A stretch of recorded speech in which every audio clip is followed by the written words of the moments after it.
这到底是什么糖？既能吃又能玩？咱们先看视频。我要那种可以玩的糖啊！这不是俄罗斯方块吗？你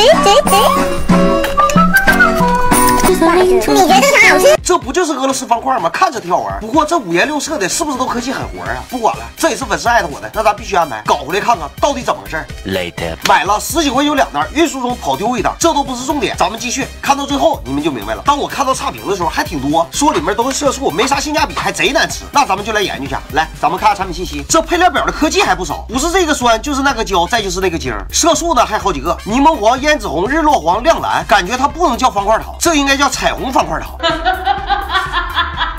原产地呢是泰国，保质期呢2年，每袋的净含量是40克。那咱老规矩上秤，不多不少，正好40克。那么问题来了，这样算下来1斤的合到100多，这不妥妥的软糖刺客吗？那咱废话不多说，味道上见分晓。我呢用心测评，麻烦点个关注，支持一下吧。Later， 正好呢摆了个方块，闻这个味儿吧，就是一股香精味儿，捏着吧还挺有弹性的。来，咱尝一尝。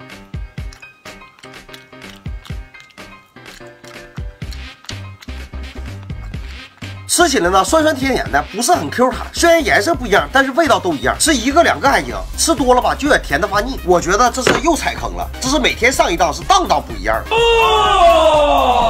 这个糖呢跟差评都对上，甜的发腻，一股香精味儿。不仅是没性价比，确实也不咋好吃。如果拿来玩还可以，要是吃呢就没必要了。这防腐糖综合评分2分，都给高了。